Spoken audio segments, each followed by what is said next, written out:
Hi అండి, ఇదేంటి అనుకుంటున్నారా? జవ్వాది పౌడర్ అండి. ఇది జవ్వాది పౌడర్ నాకు బాగా అంటే బాగా ఇష్టం. ఇది కొంచెం తీసుకుని రోజు స్నానం చేసిన తర్వాత మన డ్రెస్ కి అప్లై చేసుకోవాలండి. లక్ష్మీదేవి కంటే చాలా అంటే చాలా మంచిది, ఇష్టం అనమాట లక్ష్మీదేవికి. ఇది మనం దీపం పెట్టేటప్పుడు కూడా దీపంలో కూడా కొంచెం అంతా వేసి దీపం వెలిగిస్తే చాలా మంచిది.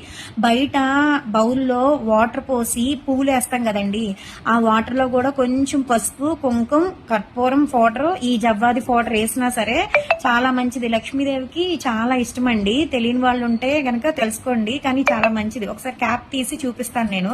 ఇది ఆయుర్వేదం షాపుల్లో అంటే పూజా సామాగ్రి షాపుల్లో ఉంటాయండి.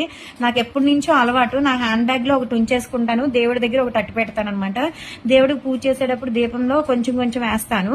ఆ హ్యాండ్ బ్యాగ్ లో మాత్రం నేను రెడీ అయ్యేటప్పుడు మాత్రం కంపల్సరీ నా వంటికి మాత్రం రాసుకుంటా. వంటికి అంటే డ్రెస్ కి మాత్రం రాసుకుంటాను అనమాట. నాకు చాలా మంచిగా అనిపిస్తుంది. ఎవరైనా తెలియని వాళ్ళు ఉంటే గనక తెలుసుకోండి, కానీ చాలా మంచిది. జవ్వాది పౌడర్ అంటారండి. ఇది చూపిస్తానా అండి, ఒకసారి క్యాప్ తీసి. ఇదిగోండి, ఇలా ఉంటది పౌడర్. కాఫీ పౌడర్ లాగా ఉంటది, కానీ గట్టిగా ఉంటది. ఓకేనా? ఇది మొన్నటిదాకా నేను పెద్ద బాటిలే వాడాను. మళ్ళా నేను పాలకొల నుంచి వచ్చేస్తా అంటే చిన్నది కొనుక్కుని తెచ్చుకున్నాను అనమాట. పెద్దవి అయిపోయినాయి అంట వాళ్ళ దగ్గర. నేను ఎక్కువ పాలకొల్లోనే గవుక్కుని మా ఇంటి దగ్గరే దొరికేది షాప్ లో పూజా సామాగ్రి